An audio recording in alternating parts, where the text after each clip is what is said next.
I think it'll be really interesting. First of all, is if you can explain why you became a trainer in the first place, because I'm super interested in that personally, and just curious to see like what triggered that, why you didn't, go set up your own agency. Because I'm sure, like me, that's a question you get asked quite a lot around. Why did you go into A training? Why didn't you lot. just set up your own agency?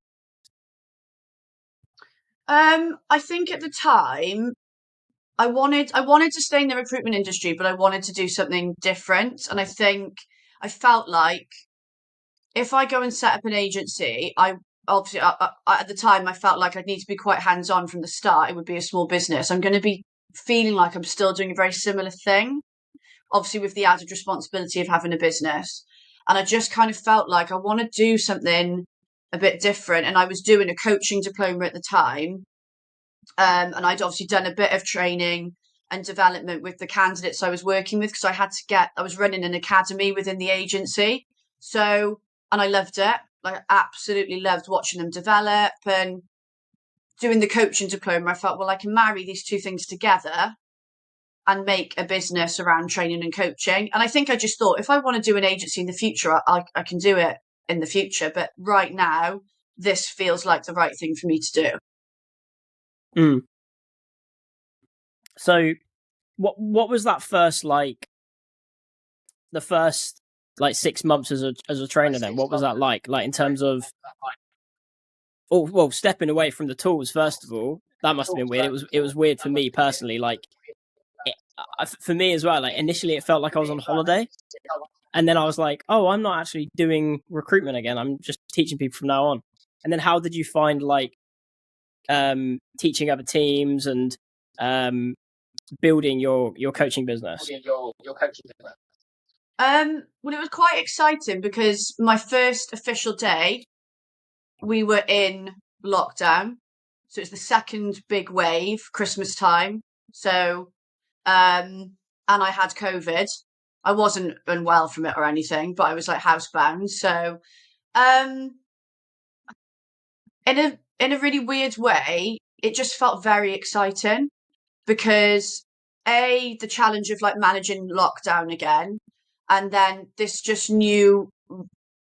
whole new different lifestyle because I had worked from home for nearly 7 years, well, just over 7 years, but not doing the same job. And I think at first I just carried over a lot of the same routines.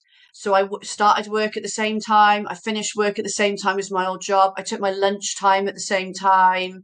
Um, I was doing my business development in a very similar way. I set up exactly the same spreadsheet, but just with different people going into it. I was very much in the same. I think it did help me at first, but I was very much in that same carry over, like some of the same routines. But I just enjoyed the challenge of it at first, and it just felt really refreshing after so long to be doing something new and different and being able to put my own stamp. I didn't have to ask, not that I had to ask permission all the time, my old job, but I literally could do whatever I wanted. So that felt amazing. Um, and then, yeah, I think the first, and it felt a lot easier than I thought it would. My first year was lovely, I'll be honest. It was a really nice introduction to having a business. And then when things started opening up a bit more and I started getting my first bits of client work, it was a mixture of nerve wracking because it is a lot of pressure. You know what it's like. Like, okay, I've won the business, great. Now I have to deliver. Like that. Like that's Mm. how you get your reputation. That's how you get paid.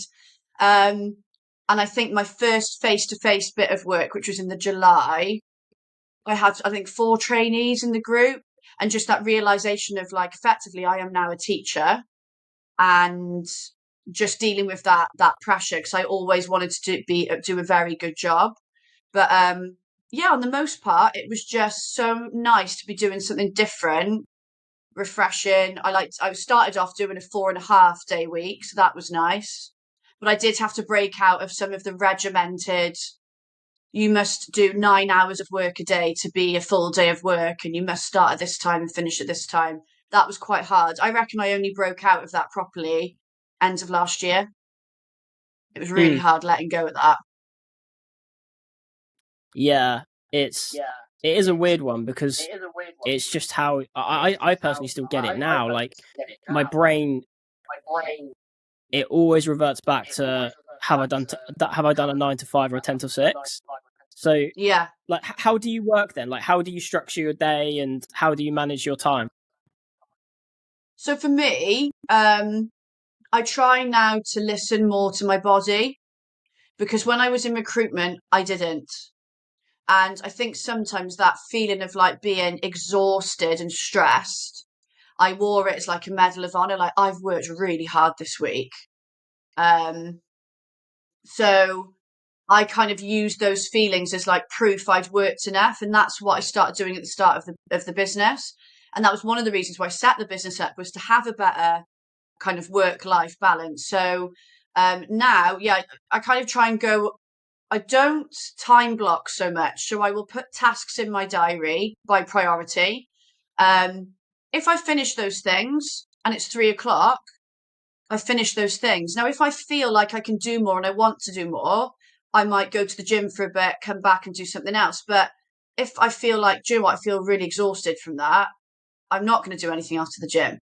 And I now do a 4 day week. So my days are fuller because I've got that Friday off. I chose to have a Friday off. But kind of, yeah, just go by how I feel. Like some days I'm loving what I'm doing. I feel great. I think it was one day last week. I worked like for ages. I was in Starbucks till about nearly 8 o'clock. But I felt great. I had loads of energy. I wasn't tired. I was loving what I was doing. I was really enjoying it. Why would I stop? I had snacks with me. It wasn't like I was hungry or anything. So I worked on. So I just Mm. kind of go by how much of a priority things are to do and how I feel. Like, what does my body need? Does my body need a rest or do I feel like I can carry on? Mm. Do you have like when you're actually planning your day, do you do like to-do lists or do you do like the Eisenhower matrix, which is like most important but urgent, etc., etc.? Or or like, do you have any other like specific system that you use or maybe teach?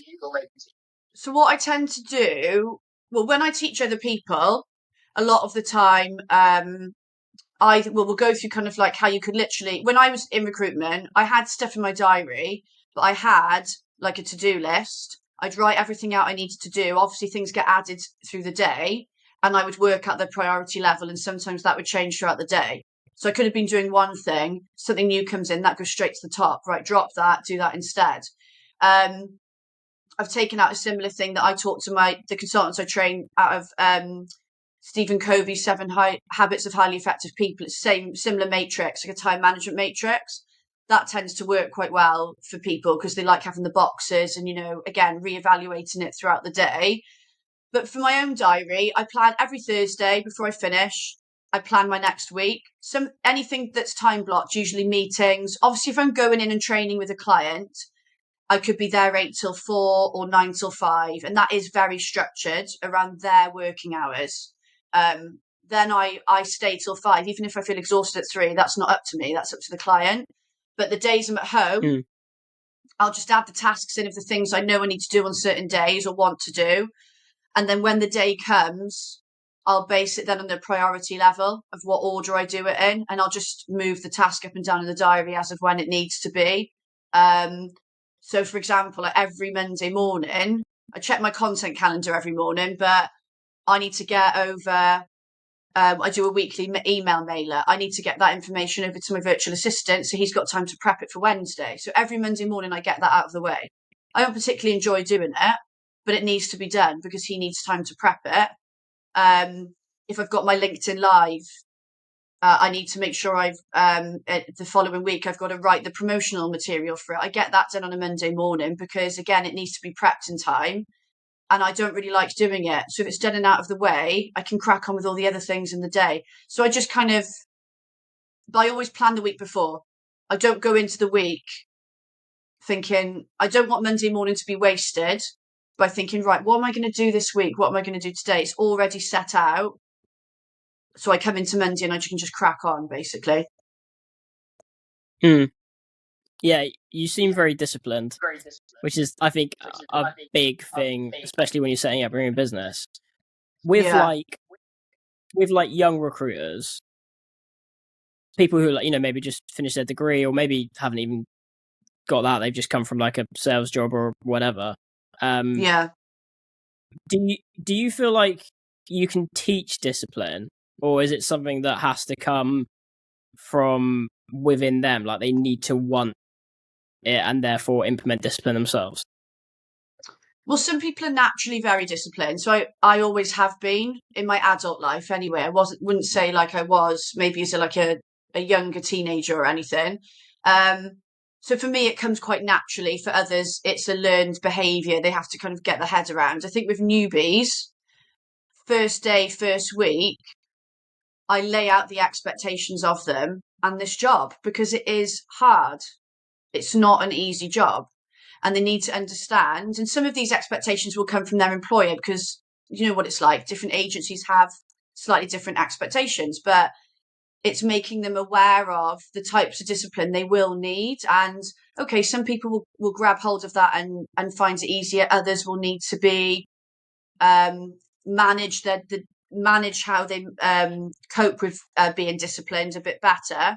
But it's just making them aware of what's expected around certain things. And I think if you know you're not naturally as disciplined, but you have the awareness of it, then you can be better at being disciplined, if that makes sense. You can kind of, it's when people aren't aware that they're not very good at it.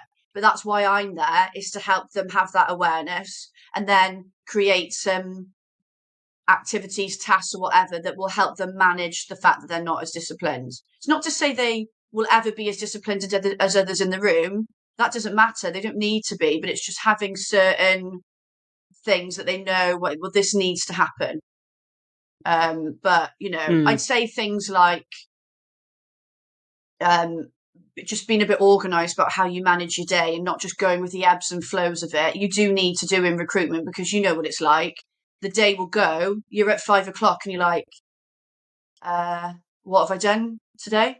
Oh, I've just answered the office phone every time it's rang and responded to emails about where we're going for lunch. Shit, I haven't done anything. Sorry, can I swear on this podcast?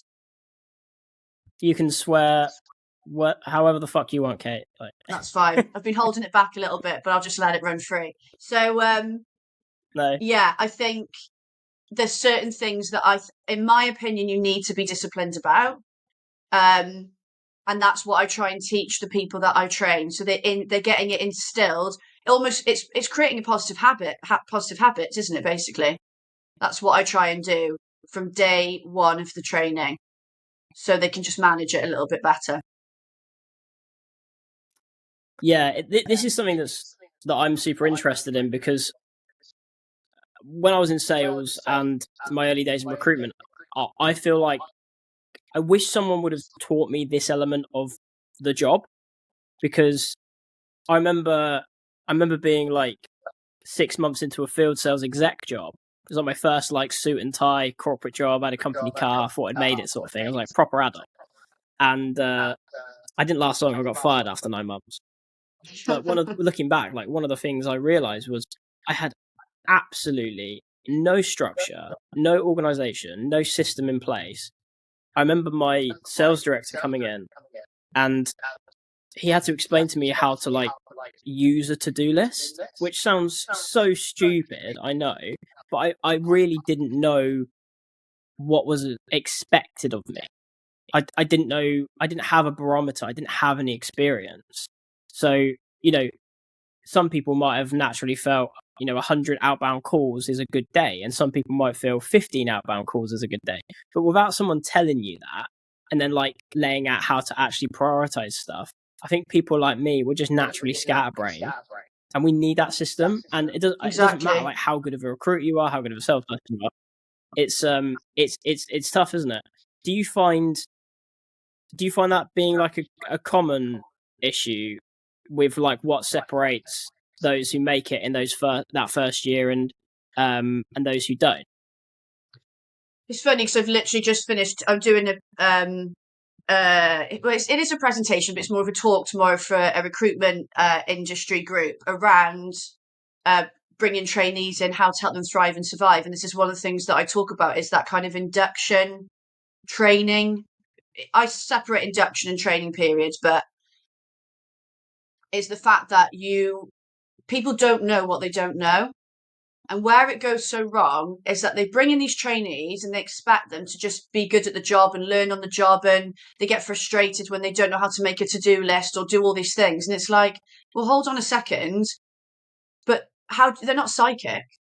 They can't read your mind about how they want, and everybody is different. You will have so-and-so's done it. Yeah, but so-and-so is naturally a disciplined person or naturally a driven person or naturally likes organisation. So they will, you could put them anywhere and they would do that. But there's people in that group. So say we've got you in the group back then who naturally aren't like that. And as a group, they need to know what to expect and what you want out of them and how to work the way you want them to work or how the way you think they should work. So that's like me saying, well, if that was the case, we wouldn't need trainers, would we? Because we'd be pointless because they would just know what to do. The reason we're there is to help them understand what to do. So I think there are some people that recruitment won't be for. They won't like the environment. They won't like the job or sales in general, right? People just, it's not for them. And I think some people, bless them, they really want to do it, but it's just not the right environment for them. But there's some people that it is right for. But there's some people that you just need to give them that support and guidance to get to where they need to be. We're not just going to click our fingers and they be a top biller. Like they need help to get there. And that's whether they're young, fresh out of university coming into recruitment, or say my age and coming into recruitment. That doesn't make a difference. You still need to know what to do. It's like asking somebody to get in a car that's never driven and pass their test the same day. It's not going to happen, is it? So, yeah, no. I think people just need to understand that they can't just expect people to do things if they haven't been told how to do it. Everybody's different, aren't they? Yeah. Yeah, absolutely. Absolutely. Again, this is, speaking from experience, I feel like this is why I personally struggled the first couple of years of my sales career before I got into recruitment. And I just wished like someone would have done this and just like you said, just not assuming that I know how to do basic stuff that they might think a 21, 22-year-old just does because they've been doing it their life. But some people are just like so different in the way they approach things, and they can be quite scatterbrained, and they might not know how to use a to-do list or have never been taught how to do it. What do you think of like? So there's a lot of obviously like new recruitment agencies popping up every week, and what I'm seeing anyway is like everyone wants to do recruitment slightly different, or maybe they're taking what they didn't like from their previous agency or their previous experience, and then trying to like create this cool, relaxed, flexible working culture. What do you think of like specifically for trainees? Can a trainee come into a KPI less culture and succeed, or is that structure and the targets and the KPIs like vital for everyone? Depends on the person. Again, it comes back to the individual. So some people need structure. Like I love routine and structure, and I don't like not having it. So even when I'm not working and I've got a week off, I have every day planned. When I had COVID and I was locked in the house, for however many, I can't even remember how many days you were to be isolated in your house now. It was quite a long time. I made a spreadsheet with activities that I was going to do every day by time to just keep myself going and occupied. That's just the way I'm wired. That's just the way I work. For other people, that's their worst fucking nightmare. They'd be like, what? No, just go with the flow. So it just depends on the person, I think. But so say you are an agency with no targets at all. So I'll give you an example. My agency that I was last with, we had no targets. We had a threshold to achieve our commission every month, but it wasn't a target.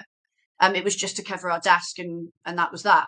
So I just set my own, because I like having targets. I would set my own target. So my manager knew that. So, we'd sit down and work up what I wanted to bill every year, but he didn't hold it against me. It was just because it motivated me.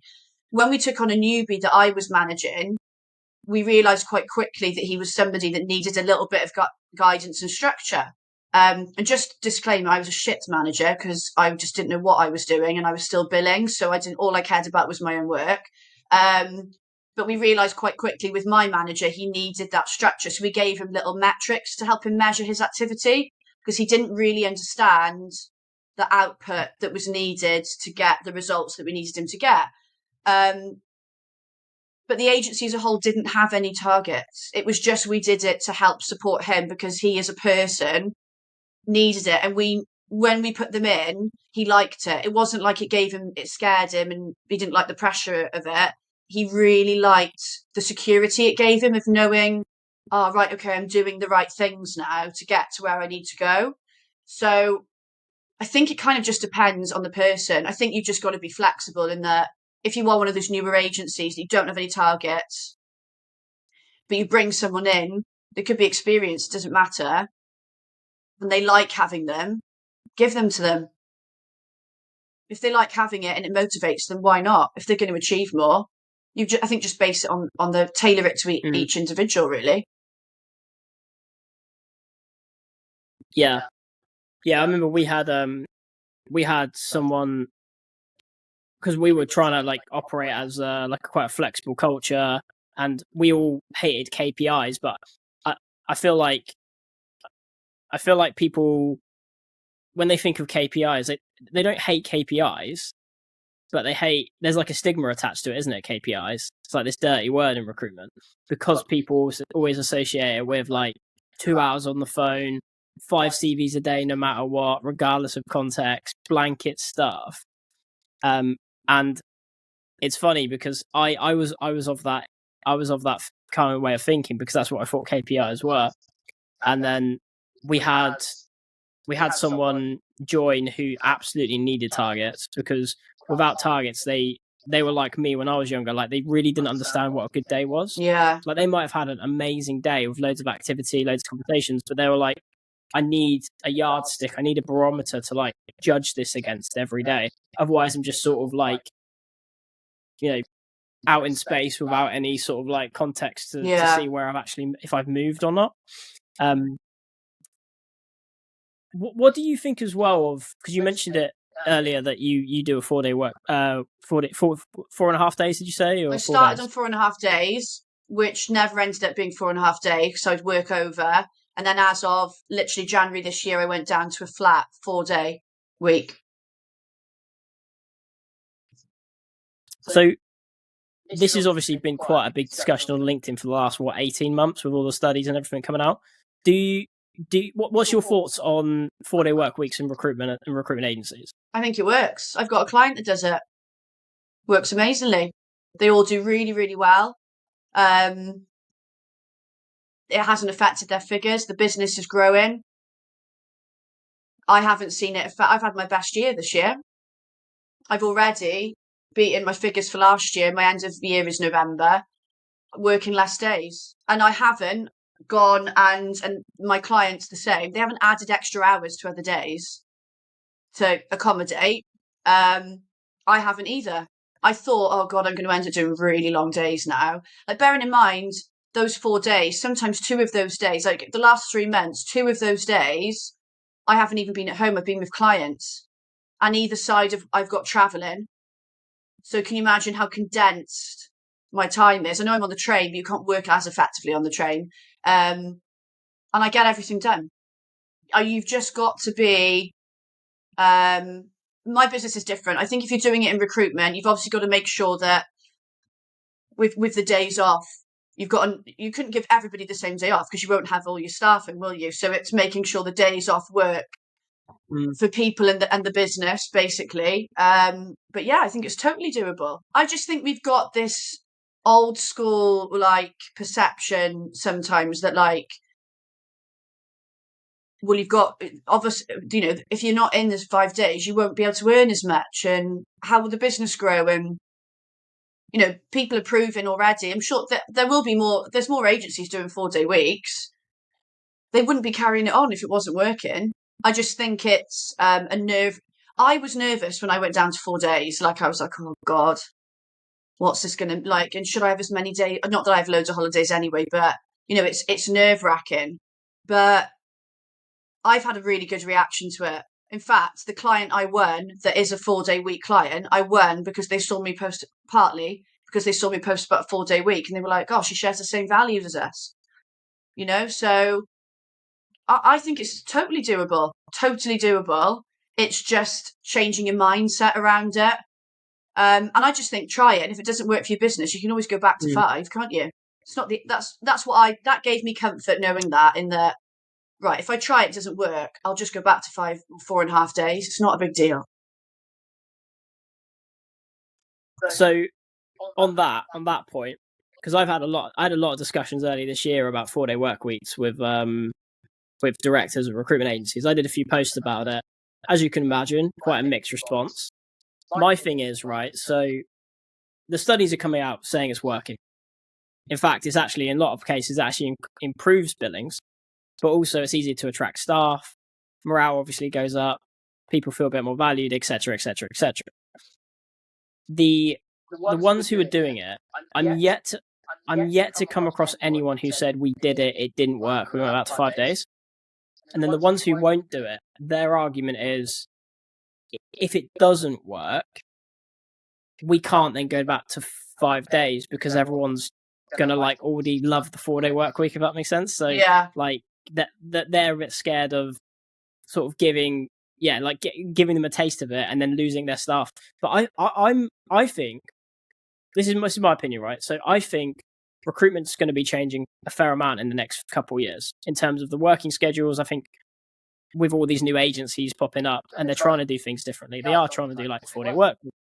They are trying to, productize their service, use trainers more and mentors more, different benefits, the way they do personal branding, etc. Like how a lot of people in tech sales are doing it. Tech sales tends to be, in my opinion, like 6 years ahead of recruitment at all times. So this is going to be an interesting one because say more and more agencies move to a 4-day work week, would you not lose your staff to them anyway? Because there's going to be loads of agencies offering the 4-day work week. So isn't now the time to do it? I don't know what you think of that. Yeah, I suppose because you're just going to be, if there's other agencies that are offering everything else very similar to you, and then they've got that added benefit of the 4-day week, then if I was trying to pick between two, and that was the one difference, you're going to go for personally, I would go for the 4-day week. I think one thing that I think some agencies tend to struggle with is, I know we all think like, great, if we've got those hard workers and, they're the people like I was, where they struggle with the work-life balance, but we're getting loads out of them, they're doing really well. And if they're enjoying it, fine, but it catches you up, right? It always does, whether that's 10 years down the line, 5 years down the line, whatever. And that having that extra day makes such a difference, especially people that've got kids, trying to manage childcare costs, just seeing their kids in general. So it helps with that. But just having that extra day, because you know what it's like, right? If you've got 2 days off, you've got to do your big shop and all of the boring crap like that, right? So that takes up a half a day or whatever.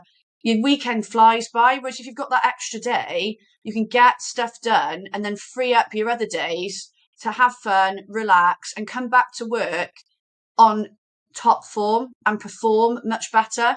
Because the more tired your workforce are or feel like they're not getting that respite or that break, or I just think it always catches people up. Even the people that are like, oh, I don't need loads of time off. And I used to be one of those people, and it does catch you up. You probably see the sickness go down as well because people aren't as, their immune systems might be high because they're not as overworked, or, those sick days that people take, they're just like, oh my God, I'm exhausted, won't be taken as much. So I haven't seen any studies on it, but I would probably hazard a guess that the sickness days or people taking sick because they come with childcare or something, these things happen, isn't it? So, and then, people feel like their annual leave is being used for like more things like holiday. A lot of people sometimes have to take their annual leave to go to a dentist appointment or a doctor's appointment or And you don't want to take your annual leave for that, but you have to because you can't do a lot of these things at the weekend. So I don't see many cons to it, and I've seen it work. So I think now would be a great time to do it, because then you're one of the leaders in doing it, aren't you? So again, in terms of attracting staff, like you said, what a great way to do it. Yeah, I think burnout is a really big issue in recruitment. Huge. This is something I'd love to get your thoughts on, because I'm sure you've seen it a lot, and you might have even suffered from it yourself. I actually spoke to a do you know Katie Maycock, burnout specialist? No, I don't think so. I might have her on LinkedIn. I'll have to check after. Yeah, she's really awesome. She's like an ex recruiter, and she I think she suffered burnout twice, like really badly, and now she helps recruitment agencies do that. But it's it's a really big issue in recruitment. Like, everyone knows the recruitment industry is known for, breeding alcoholism, drug addiction. It's extremely stressful when people get sucked into that, the complete lack of work-life balance, right? I also think it's because it attracts driven, determined people, and driven, determined people tend to be the ones who Yeah. do that. You see it all the time with famous people as well, super famous people who burn out, and then you have to take a year off to like recover from the burnout, and it's like a vicious cycle, right? But what's your thoughts on like how agencies can help their recruiters with their mental health, with their mindset, keeping positive, but that not even necessarily achieving a work-life balance, but just making the job sustainable? I think it's been very well, understanding your staff, so knowing the ones that might be more prone to it than others, and then I know it sounds really obvious, but really just keeping an eye out and spending one-on-one time with them and checking in with them, because there'll be some people that, like for me, I didn't voice when I was maybe struggling a little bit and feeling really stressed and overworked, because I'm afraid of failure. To me, to admit that I need some help was like, no, I'm not doing that. And I worked remotely. So no one could see what I was like, what I was doing. All they could see was the results I was bringing in, which were great. So, okay, and they'd like, it might be a quick phone call, like, oh, how you doing? Yeah, I'm fine. But actually, if somebody was sitting with me, I think they would have seen they would have known, all right, you're saying you're fine, but you look like shit. And you're clearly stressed. So I think you need some time off. So, yeah, I think it's just really making sure you know your consultants and you're spending that one-on-one time with them, or you're just keeping an eye on them. So you're looking out for the signs. And the people in your team that are like, don't take their holidays, really making sure they see the benefit in it. And, the world's not going to end if you're not in for the day. Their desk is going to be looked after. Things are going to get done. Because I used to find that quite stressful if I was having time off. Just the worry of like, what's going to happen when I'm not, and that used to stress me out. And then I'd be working on my holiday because I just felt that no one was managing my desk as well. Well, in my head, no one was managing my desk as well as me. So I think we're probably all guilty of it. When you've got those top performers and they're doing really well, don't assume that they're fine and just forget about, oh, we'll just focus on the other people. I think it's just making sure, just having those check-ins and making sure they're all right, and that they're not pushing it too far, because otherwise I got into that cycle of, well, this is just what happens when I'm doing really well. This is how I feel, but I want to do well, so this is what I've just got to put up with, type thing. So this is just what it's like. I think it took me being, I had a panic attack in the end. Basically, my body was just like, can't do this anymore. In an airport coming back from meetings, and then that was like the wake up call. But it took me ages to kind of get out of it. But yeah, I think you've just got to make sure, you've just got to give people that time so you can look out for the signs. Yeah, it's an interesting one, isn't it? Because we, again, I think recruitment is one of the worst Yeah. for this. Sales generally, you know, commission based jobs, but I think I didn't understand how like having a holiday, taking a break works. I know that sounds really basic, but just having that, like, so when you're on holiday, I remember being interrailing, for example, in when was it, 2017, and I was like checking my emails and helping to close a candidate while at a train station in Germany going to Austria. And though at the time I was like, oh yeah, it's really cool, like Yeah, pat that's on what the I used to back, be I'm like. working on my holiday, this is so awesome, I'm so awesome. My boss is gonna love me. But the what I slowly learned anyway, you know, listening to burnout specialists and you know, it's become a big topic over the obviously the last few years, mental health, is that even if you like do like one task, say you know, in recruitment so many things can go wrong, right?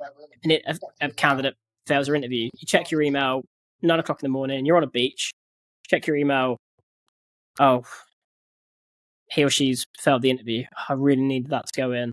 Your day's ruined now, maybe the next day as well. You're going to be thinking about it, right? Because the type of people who check their emails on holiday are also the type of people that are going to be constantly thinking about the lack of commission or you know, not hitting the targets or whatever. It's I feel like that's something that we need to do better as an industry, and like just educating people around the fact that if you take time off, you will actually do better. Like you Yeah. will actually come back more refreshed. And there's nothing worse, is there, than like someone coming back from a 2 week holiday and feeling exhausted because they've been doing work and trying to have a holiday. Yeah. I do still struggle with it a little bit now. I had a week off in August and I really needed it. You know, like when you're knackered. I'd done so much travelling over the last couple of months. I just needed that week to I wasn't going anywhere, just to relax. And I said to myself, like, I'm just not really going to check my emails because my out of office is on. All my clients know I'm on leave. It was August anyway. A lot of people were on holiday. And one morning, I don't know why, I just decided to check my emails. I'd only just got up. I was still in bed. And I saw something that was like signaled like bad news. And that was it then. The next took me 2 days to kind of get back into enjoying my time off and not having my mind distracted by work. You know, and it's just I've done when I was in recruitment, I've done it. I remember being in New Zealand for one of my best friends' weddings, and I was checking my emails all the time, and the placement dropped out, and I really needed it to go through. You know, when it's like one of those, and felt like shit then for a lot of the holiday, just constantly thinking about it, like, oh God, I've got to deal with this and this happened. If I'd have been away, would this have happened? And yeah, I think it's all well and good having a work phone and your consultants having work phones, but I do think people deserve some time off, and that there should be the facility in the agency that when they're not Mm. in, their inbox is managed, their stuff gets diverted. They deserve to have that time off, and people all muck in together and collaborate to help that person. It takes more than one person probably to help manage someone else's desk. So share those things out. Do it whatever works for your agency, but I think then people won't be worried about taking holiday. They won't be worried about not having access to emails while they're away. They get the time off they deserve. It's their annual leave. They're allowed to have it. And then everyone feels better about going on holiday, and nothing gets missed. So I think I don't think it should really be allowed, even if they want to. No, you're not doing any work on holiday. Yeah, isn't it? I think it's illegal in like Germany or France to actually contact your Really? employees on holiday. Yeah. Yeah, it's like a legit, like you can I think you can like sue your company or something for doing it. I saw someone on LinkedIn the other day, they quit their job because they were contacted on holiday like several times. It's happened to me as well. Like it's one of those things where I think when you're early on, when you're like trying to, you know, it's very hard to tell a trainee who's like for me, I didn't have a lot of money. Like, I was broke when I remember when I moved to Cardiff and I got my first like recruitment job. I was broke. I just come back traveling from Asia. I was struggling to pay my rent in Cardiff, which is like half the amount in London, by the way, compared to London, by the way. And like, I would be in the office 12 hours a day because I was just like, I want the money. I finally got an opportunity in a job where the reward can be enormous. You know, you can't. People, you know, some recruiters earn I double know. what like surgeons earn. And do you know what I mean? Like, it's a really interesting and it's an awesome industry. You know, and I love I love many aspects of it, but I just feel like there's a lot of stuff we need to improve, and we need to look at like industries like tech sales. It's the same sort of industry. It's the same sort of like, you know, it's selling. It's structured the same sort of way. But I feel like the tech sales industry is far more forward thinking. And we can take parts of that Well, it's setting the and help expectations again, isn't make it? it a If you more say sustainable to job where your people don't new burn out. cohort or whatever, or the new person you've got joining the agency in week one, look, it is a hard job and we expect you to put the work in, but we also expect you to take time off. We don't want you working at the weekends every week. We don't want you working on holiday. That's not what we do here. We want you to have time to rest and recover. Otherwise, you're not going to be on the best version of yourself. So it's instilled early, you know? Like, I was in an agency earlier this year, and I say it in the training room. You know, the people that hire me know my values. You know, if any of the trainees are like, "Oh, I did end up doing a bit of work yesterday on a Sunday," why? It's your day off. You know, I had a guy before make an offer on a Saturday, and guess what? He fucked it up because he wasn't in work mode. He could have done it another time. He should have done it the day before, but the candidate couldn't speak. But, you know, there could have been a different time to do it. Not when you've just woken up on a Saturday and you had a few drinks the night before. You're not in work mode anyway. So, no, the groups that I train, I don't encourage lots of overworking and out of work stuff. You know, if they're going on holiday, have a great holiday. See you when you're back, because they deserve to have that time off. If you stop working on holiday early on, guess what? Everyone expects you to do it forever. It's what happened to me. My colleagues knew my phone office for work mobile would ring in the evenings. Oh, I knew you'd answer, Kate. Everyone knew they could reach me 24/7, so they took the piss out of it. That's my fault because there was no boundaries because I didn't let there be any boundaries. Yeah. Again, Yeah. I think this is a two-way street, to be fair. No, So not at I all. don't think you can put all the blame on the agencies, because there is definitely that like human thing of, you need to set the boundaries, because if you don't set the boundaries early, and again, I also struggled with this because I wanted to, you know, I thought I was like being a good employee. You know, I'm going to Asia to do a trek for 2 weeks, but, you know, drop me an email, I'll reply as soon as I can, sort of thing. And my boss was like, "Oh yeah, that's awesome, that's awesome." So it comes from the consultant, but it also comes from, you know, if the boss is sort of encouraging that sort of behavior, you know, 24/7 grind sort of attitude, it's, you know, it can be hard. And I think we've got better over the last 6-7 years, like just generally, like work life generally, of discouraging it. But, you know, when you're in that sort of culture where you feel it feels awkward saying, you know, don't try and contact me, I'm on holiday, because you feel like you're being a bad employee and you're not, you know, But committed then, to the like, the job, right? way, like, my clients, I did it with my clients and candidates. They knew they could contact me all the time. But then you've got to put on the flip side, like, what does that say to the client? But also, when they're away, you can never reach them. They've got an out of office on. You don't get hold of them.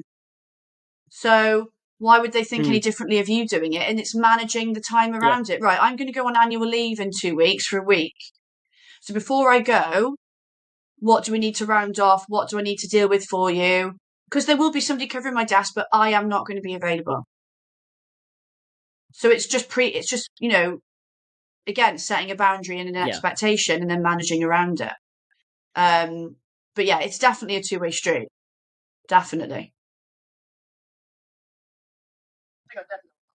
Yeah. one thing I definitely want to talk about, because I've done disc training with you, and I thought it was fucking awesome. I still talk to people about it now, and it was over a year ago now. But I've actually got my report. I think I've got my report there. So we actually, I've got it over there. So I keep it handy because basically, I'll let you explain it because I'll butcher it and it will sound shit. But with the disc report, I actually not only did I use it in my job, and managing and stuff, but also like in my my personal relationships. So I remember you saying it in the training actually, like you're so much more aware of like what people personality types are, and with my fiance Annie, she did something similar. It wasn't disc, it was something similar, but we actually sat down and had like a couple of conversations about it. And then what was really interesting was we were like, oh, we have friction here all the time because she is what's the because I'm I think, and she's So like the opposite to you. SC. She's like analytical, quiet, needs long silences, that sort of thing. So I found it awesome. I think everyone should do it. But can you talk a little bit around this, like how you got into it? The importance of. So I got into it because it was one of the modules of my coaching diploma I did in 20. I started that in 2019. Yeah, because I finished in 2020. So I'd done behavioural assessments before.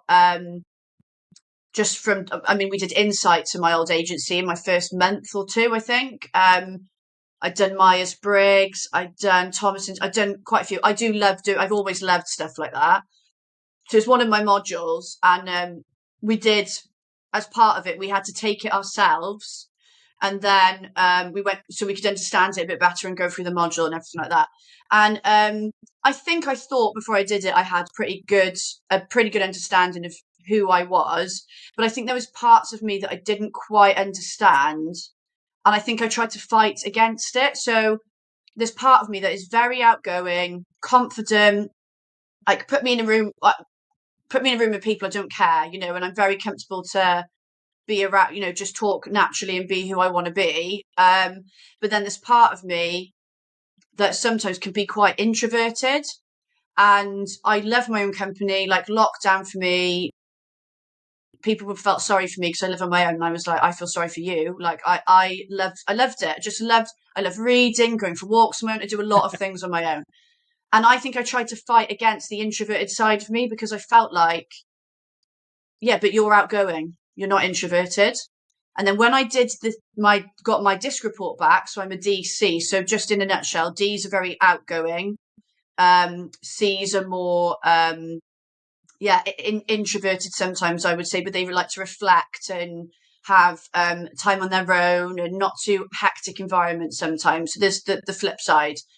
And it was like a light bulb moment. I was like, oh my God, I feel so understood by myself, if that makes sense. Like, this makes sense now. And now I understand why I need that time and that time alone. And when I reflect back on my recruitment career, the weeks where, I'll give you a perfect example. The week I had the panic attack, I was in meetings with people all week, stress, traveling with people all week. I barely had any time on my own, any time to think. It was like boom, boom, boom, go, go, go, 100 miles an hour. I was either on the phone or speaking to people or traveling with people. I had no reflective time, no downtime.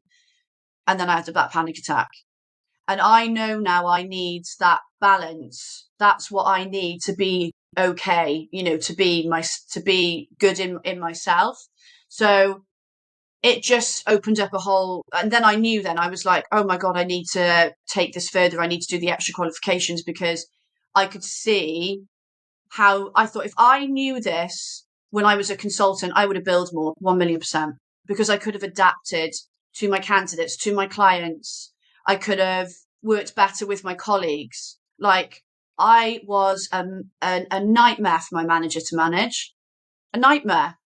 Like, some of the things I used to say, I think, oh my God, why wasn't I sacked? Do you know what I mean? But I just didn't have the awareness to know you're being too direct, Kate. Way too direct. So, I just thought, wow, this is going to this is amazing for the recruitment industry. I need to, and I wanted to do the extra qualifications just for my own benefit as well. I thought, well, if I can increase my knowledge, I can be an even better version of myself. So yeah, it's like, I know it sounds cheesy, but it literally has changed my life, definitely.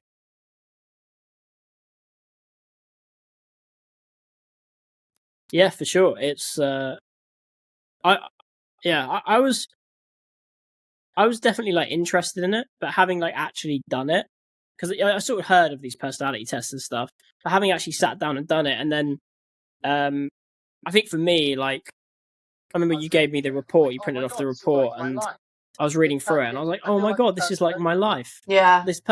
I feel like this person knows me. It was really interesting, and I know a lot of the other people in the class were like that as well. How have you seen like this affect recruiters that you've taught it to then? They just feel so understood. And I think I've gone into some agencies where they're doing it because they want their teams to feel more understood. But up until that point, maybe there's been some grey areas. And I think they just feel like, oh my God, I've literally, because sometimes it's the first time I meet them is just through the disc work. I might not have spent much time with them before. And it's kind of like, oh my God, like you can just see them relax and feel like you get me. And I'm at a point now, and quite lucky, where with my disc knowledge, quite often I don't have to profile people. I can spend some time with them and I know what they are. And when I'm spending time with a group where I'm training them, sometimes quite a long time, it's really important that I get to know them so they feel comfortable with me, and I let them get to know me. So, we're all comfortable together. And I just see the transformation in how they learn and feel comfortable with me. So if I've got some people in the room that I know are have got a lot of S in their profile, they're not comfortable so much with change. They're not as confident with new people as other people in the room, and I recognise that. I know like a one-to-one can work really well with them, or me just explaining things differently. Sometimes me just sitting down with them one-to-one, and after spending a little bit of time and knowing what their behaviours are, just showing I understand and telling them about themselves. They're like, oh my God, yeah, that's exactly what I'm like. You totally get me. And the people that have been a bit wary of me like that, I've won them over because they're like, she gets me. And I'm honest about me as well. I know it's not all about me understanding them. I want them to understand me as well. But I noticed a difference in them being able to manage their behaviours, them how they learn, how they show up in the room, and then how comfortable they feel. Because I can feed this all back to the managers then, so then the managers can adapt, and actually they're then able to. I see it massively helps with how they deal with rejection, things like business development. Well, hold on, why do you think that person said that or does that or prefers you to text them or whatever? It's because people can take it to heart a lot of the time, can't they? A lot of this stuff, especially if you're new to recruitment, the rejection can be tough. Whereas if we can get them to understand people's different behaviours and ways of working and actually how you're coming across, they've got another string to their bow then, haven't they? I just find it helps a lot with that as well.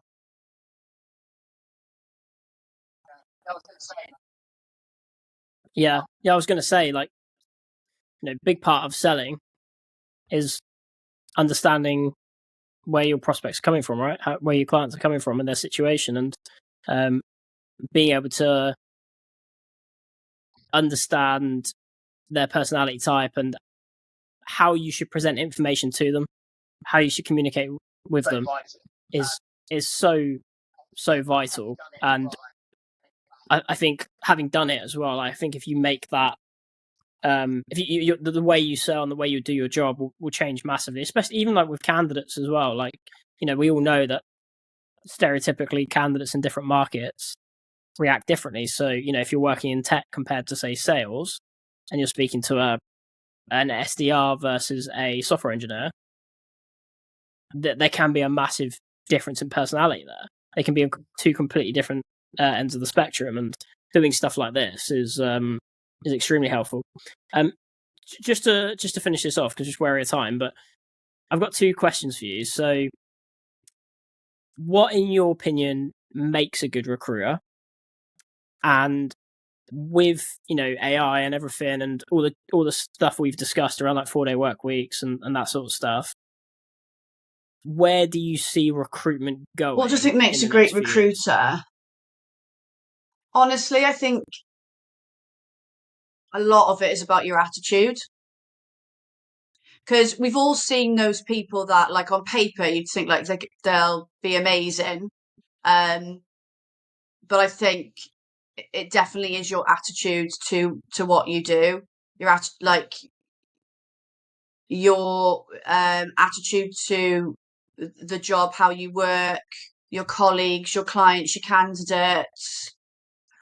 And that can't really sometimes be trained, can it? Like it's just there's people that we've brought into training groups before where, like I said, on paper you think like, oh, they're going to be really good. Like they look good on paper, but their attitude stinks, right? They don't make it. They never make it. They say all the right things. Oh yeah, I want to do really well and I want to, build this and bring in clients, but they don't do anything about it. And they just want things given to them. And they're lazy and, defeatist, excuses for everything. Sorry, you're not going to last. Doesn't work. So, and you can give those people the best training, doesn't make a difference because their attitude stinks. And I haven't got time. Like, I'll be honest, when I'm training people, I do not have time for shitty attitudes in the group. And I'm just not here for it. The agency has not invested all that money for you to just sit back and do fuck all. So as you can tell, I'm quite passionate about this, but it really pisses me off. So haven't got time for bad attitudes at all. The types of people that just come in late and think, oh, I can be late, I don't care. Well, you've got a proper job now, so no, you can't be late. Like, you start work at 9, so you need to be starting work at 9. So for me, attitude is everything. Because we've all seen it, haven't we? People that do really well, and then they get a bit kind of cocky and complacent, the attitude stinks. What happens? So I think attitude is everything. Yeah. Where do I think the recruitment industry will be in a few years? I'd like to think, I'm not a techie person, okay? So I'm not as in the know to comment on all of that stuff, like automation, all of that stuff. It's not my natural, I'm not drawn to it. For me, it's not a natural thing. I'm not as interested, I don't enjoy it. But what I am starting to see, and I'm hoping will develop, and you've kind of touched on it earlier, we were talking about different cultures, is that companies are becoming a little bit more holistic. DISC is often seen as being very holistic, right? And I'm seeing it slowly starting to have more interest. But I think that, I bring it into my training now, but managing behaviours and understanding people and, their mindset struggles and all of that stuff. You talked about someone's a burnout coach. Amazing, right? More stuff like this, please. That's where that for me is where our industry should go. Because if you marry all of that stuff together with what we've already got, and we can really tap into to individuals that we've got in our company, I think there's so many opportunities. And if you haven't got internally those types of people to help you with that, go and find them because they're out there. But I'd love to see a more holistic side to what we do. So I think it's starting, definitely. But how quickly people will buy into it. Because some people see some of this stuff as quite woo-woo, don't they? So, but yeah. Yeah. Yeah, I think holistic's a really good word for it. Like, considering not just focusing on the technical side of things, but focusing on the mental and the physical as well. I always compare it to like an athlete. Like, an athlete can be, an absolutely exceptional footballer, like in terms of like executing the technical skills, but if their fitness isn't there, or their mindset isn't there, they're negative, they're lazy, they're not disciplined, then they're never actually going to fully reach their technical capacity. And there's loads of footballers and athletes that exactly. That's like a really good comparison to make, actually. But I definitely feel like that's the best way to. because they're really good professional athletes. If you look at the overall support that they have, they do get help with that mindset and all of that side of things. Like things like there was an agency I worked with recently where one of the managers, she's quite a new manager, and she was getting she couldn't switch off from work, stressed, like anxious about how the team were doing. And I was giving her coaching, so this was a pure coaching session. I wasn't there to give advice or guidance, but we got to the end, and I kind of said, "Look, are you okay if I give you just a little suggestion?" So she gave me permission to, and I just said, "Look, something that's always helped me now, but I didn't do as a recruiter, is meditation." And she said, I came back. We did another coaching session. I think it was 2 coaching sessions down the line. I can't remember now. And she was like, "Oh, it's helped me so much. I do it before bed. I'm sleeping better. I'm feeling so much better." But a lot of people turn their nose down at things like meditation. I did when I was a recruiter. I was like, meditation, because we think that you're sitting there like this and doing it, and you don't have to, do you? So just stuff like that. Yeah. It could make such a difference with some people in your team, couldn't it? But it wouldn't be the natural go-to suggestion, would it?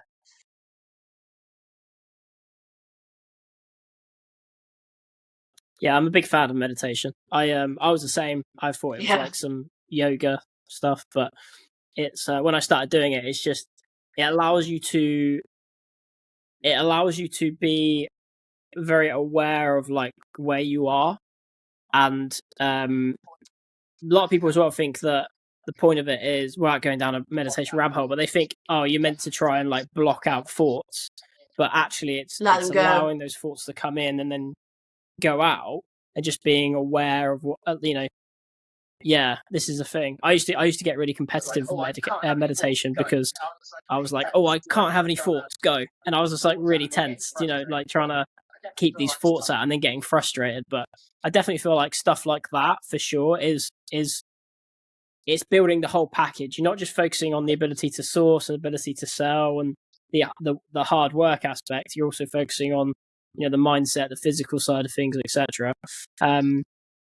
Yeah, no, it's really important. But thank you for having me. Thanks so much for coming on, Kay. It's been an absolute pleasure. If people want to work with you, where can they find you? On LinkedIn all the time. People like posting or chatting on that. Like, just pop me a message. Like, connect with me. Pop me a message. That is probably the best way. I mean, my email and everything's on my LinkedIn profile, but or pop me a voice note on LinkedIn, like whatever. But yeah, I'd say LinkedIn's probably where I'm at most of the time.